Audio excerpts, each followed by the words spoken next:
નમસ્કાર. ચાલો આજે એક બહુ જ મજેદાર અને ધમાકેદાર ગુજરાતી કોમેડી સ્કિટનું વિશ્લેષણ કરીએ. આપણે એ સમજવાનો પ્રયત્ન કરીશું કે કેવી રીતે એક સાવ સામાન્ય ડાન્સ પરફોર્મન્સનું આયોજન અચાનક જ એક જંગલી અને અસ્તવ્યસ્ત સ્લેપસ્ટિક કોમેડીમાં ફેરવાઈ જાય છે.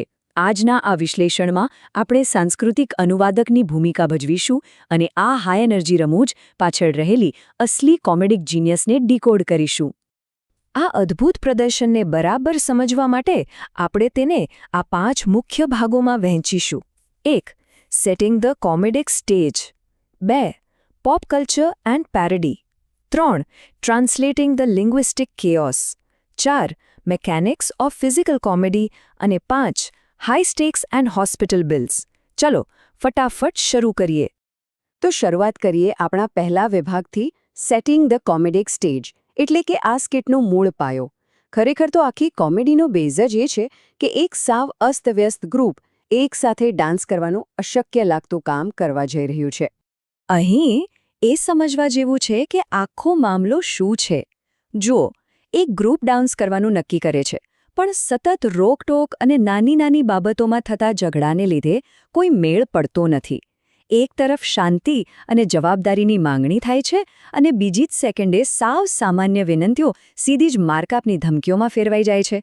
મતલબ એક સિમ્પલ ટાસ્ક પ્રાદેશિક પાત્રોના સ્વભાવને લીધે કેવી રીતે પાટા પરથી ઉતરી જાય છે તેનો આ એક માસ્ટર ક્લાસ છે.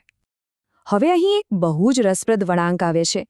એક પાત્ર બહુ જ પ્રામાણિકતાથી કહે છે કે જો મારા માથે જવાબદારી આવતી હોય તો મહેરબાની કરીને બાખડશો નહીં, શાંતિ રાખો.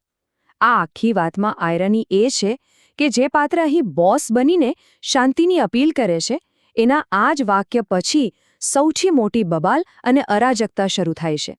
આગળ વધીએ આપણા બીજા વિભાગ તરફ, pop culture and parody. Bollywood in rural comedy. એટલે કે દેશી કોમેડીમાં બોલિવૂડનો તડકો. આ પ્રાદેશિક કલાકારો પોતાના સીનની હાસ્યાસ્પદતા વધારવા માટે બોલિવૂડની મોટી બ્લોકબસ્ટર ફિલ્મોનો કેવો જબરદસ્ત ઉપયોગ કરે છે તે જોવા જેવું છે. દાખલા તરીકે આ વાત જ લઈ લો. અહીં ભારતીય સિનેમાની સૌથી આઇકોનિક ફિલ્મ શોલેનો સંદર્ભ લેવામાં આવ્યો છે. એક મિત્ર બીજાને ડાન્સ કરવા માટે ફોર્સ કરે છે અને કહે છે કે બસંતી ગબ્બરની સામે નાચી હતી. વિચારો, એક પ્રખ્યાત અને ગંભીર ખલનાયકના ડાયલોગનો ઉપયોગ ગામડાની આ સાવ સામાન્ય અને રમૂજી લડાઈમાં થાય છે. આ જ તો આ કોમેડીની ખરી મજા છે. આ તફાવત ખરેખર હસાવનારો છે. એક બાજુ શોલે ફિલ્મની એક ક્લાસિક અને ગંભીર સિનેમેટિક ટેન્શન છે, અને બીજી બાજુ આ ઝઘડતા મિત્રો દ્વારા તેને કોપી ટુ કોપી કરવાનો સાવ વાહિયાત પ્રયાસ. પ્રોબ્લેમ એ છે કે એમને ડાન્સ આવડતો નથી, છતાં એમને પરફેક્ટ નકલ કરવી છે. અને તેમની આ જિદ્દ બહુ જ ખરાબ અને એટલી જ રમૂજી રીતે ફ્લોપ જાય છે. અને જેમ જેમના પેરોડી નિષ્ફળ જાય છે તેમ તેમ એમના સંવાદો અર્થહીન થતા જાય છે. લય પકડવા માટે તેઓ જાંબો જાંબો અને લાલા લાલા જેવા કોઈપણ મતલબ વગરના મ્યુઝિકલ ઝાપ કરવા લાગે છે. વાતચીત ધીમે ધીમે એકદમ અસ્તવ્યસ્ત સંગીતમાં ફેરવાઈ જાય છે અને આ ગાણપણ ખરેખર પેટ પકડીને હસાવે એવું છે. હવે પહોંચીએ વિભાગ 3 પર, ટ્રાન્સલેટિંગ ધ લિંગ્વિસ્ટિક કેઓસ. એટલે કે ભાષાકીય અરાજકતા. ચાલો 1 મિનિટ માટે એક્શનને ફ્રીઝ કરીએ અને સમજીએ કે પ્રાદેશિક ભાષાના શબ્દો દ્વારા રોજિંદી વસ્તુઓ કેવી રીતે એક શસ્ત્રમાં ફેરવાઈ જાય છે. આ પીળી પાઘડીનું ઉદાહરણ બેસ્ટ છે. સામાન્ય રીતે ગ્રામીણ સંસ્કૃતિમાં પાઘડી એ સન્માન અને પરંપરાનું પ્રતીક છે, પણ અહીં દલીલ દરમિયાન પોતાનો દબદબો અને પાવર બતાવવા માટે તેને એક હથિયારની જેમ વાપરવામાં આવે છે.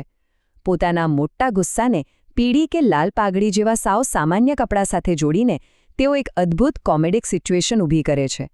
અને આ ડાયલોગ સાંભળો, લુગડું ડાયરેક્ટ મારો, મતલબ કે સીધા કપડાથી મારવું.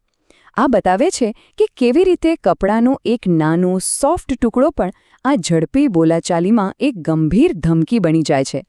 કોઈને જરાય નુકસાન ન પહોંચાડી શકે તેવી વસ્તુને ઘાતક શસ્ત્ર તરીકે રજૂ કરવી એ આ પ્રાદેશિક રમૂજની મોટી ખાસિયત છે. ખરેખર તો આ કોમેડી સ્કિટ આ 3 સ્ટેપની ફોર્મ્યુલા પર ચાલે છે. આ જ એનું છુપાયેલું એન્જિન છે. પહેલું સ્ટેપ, પાઘડી કે લુગડા જેલી સાવ સામાન્ય વસ્તુની વાત કાઢવી. બીજું સ્ટેપ, કોઈ પાત્ર એનો ખોટો ઉપયોગ કરે અથવા એનાથી બીજાને ધમકી આપે. અને ત્રીજું સ્ટેપ, જે મૂળ પ્લાન હતો ડાન્સ કરવાનો એ સાવ ભૂલાઈ જાય અને આખો સીન ફિઝિકલ કોમેડી અને મારામારીમાં ફેરવાઈ જાય. તો હવે વાત કરીએ ફિઝિકલ કોમેડી એટલે કે સ્લેપસ્ટિકના મિકેનિક્સની. આપણો ચોથો વિભાગ છે થ્રેટ વર્સિસ રિયાલિટી. પાત્રો મોઢેથી જે કરવાની ધમકી આપે છે અને રિયાલિટીમાં ખરેખર જે થઈ રહ્યું છે એ બંને વચ્ચેનો મોટો તફાવત જ અસલી હાસ્ય ઉત્પન્ન કરે છે. જો આપણે તેમની આ સ્લેપસ્ટિક હિંસાનું થોડું ગંભીરતાથી વિશ્લેષણ કરીએ તો તેમની ધમકીઓ કેટલી હાસ્યાસ્પદ છે તે તરત સમજાઈ જશે. એક તરફ તેઓ ડાન્સનું આયોજન કરી રહ્યા છે અને બીજી તરફ એકબીજાને મોટા પથ્થરો મારવાની વાતો કરે છે. કોઈ ગીતનો તાલ ચૂકી જાય તો સીધું માથા પર નાળિયેર ફોડવાની ધમકી આપે છે. આ ધમકી અને વાસ્તવિકતા વચ્ચેની જે અસમાનતા છે તે જ આ કોમેડીનો જીવ છે. આ ધમકીનું કોમેડિક ટાઈમિંગ એકદમ પરફેક્ટ છે.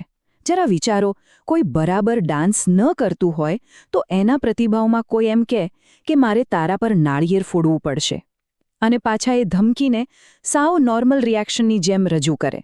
આવી વાહિયાત અને અતાર્કિક ધમકીઓ જ આ કોમેડીને નેક્સ્ટ લેવલ પર લઈ જાય છે.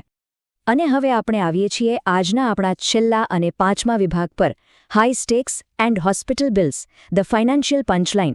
અહીં આપણે જોઈશું કે આ સ્કીટ પોતાની એ વાહિયાત ફિઝિકલ કોમેડીને વાસ્તવિક અને રોજિંદી આર્થિક ચિંતાઓ સાથે કેવી રીતે જોડે છે. અહીં સૌથી મોટી કોમેડી એ છે કે હિંસાની આટલી મોટી વાતો અચાનક ત્યારે બ્રેક મારી દે છે જ્યારે રિયાલિટી સામે આવે છે. પાત્રો ભયંકર ધમકીઓ તો આપે છે, પણ જ્યારે તેમને ભાન થાય છે કે જો ખરેખર કોઈને વાગી જશે તો હોસ્પિટલનું બિલ કોણ ભરશે, બસ વાત સીધી ત્યાં જ અટકી જાય છે અને ગ્રુપનો લીડર મેડિકલ ખર્ચ માટે 50,000 રૂપિયા આપવાની ચોખ્ખી ના પાડી દે છે. આ સંવાદ તો ખરેખર એક માસ્ટર સ્ટ્રોક છે. જે વ્યક્તિ હમણાં જ સૌથી વધુ ઉશ્કેરણી કરી રહ્યો હતો અને મારામારી કરવાની વાતો કરતો હતો તે જ વ્યક્તિ અચાનક પલટી મારી જાય છે અને કહે છે કે આ તો દવાખાનાના ખર્ચની વાત છે, બિલ તમારે ભરવાનું. એટલે કે મેં ભલે ઉશ્કેર્યો પણ ફાઇનાન્શિયલ જવાબદારી મારી નહીં. આ વ્યવહારુ અને પ્રેક્ટિકલ ચિંતા આખી લડાઈનો એકદમ રમૂજી રીતે અંત લાવે છે. આખી ઘટનાના સમયચક્ર પર નજર કરીએ તો આ પ્રાદેશિક કોમેડીના માળખાનો જબરદસ્ત ઉતાર ચઢાવ જોવા મળે છે. પહેલી મિનિટે એકદમ સીધી સાદી શાંતિની અપીલ, ત્રીજી મિનિટે શોલેની પેરોડી અને ડાન્સ, પાંચમી મિનિટે સીધી પથ્થર અને નાળિયેરથી મારામારીની ધમકીઓ અને છેલ્લે 7મી મિનિટે હોસ્પિટલના બિલ કોણ ભરશે એના પર ઝઘડો. આ આખું અસ્તવ્યસ્ત માળખું એક સુંદર અરાજકતા ઊભી કરે છે. તો આજના આ વિશ્લેષણના અંતે એક પ્રશ્ન થાય કે કોઈ ચોક્કસ પ્રાદેશિક બોલી કે સંસ્કૃતિની કોમેડી આટલી યુનિવર્સલ કેવી રીતે હોઈ શકે?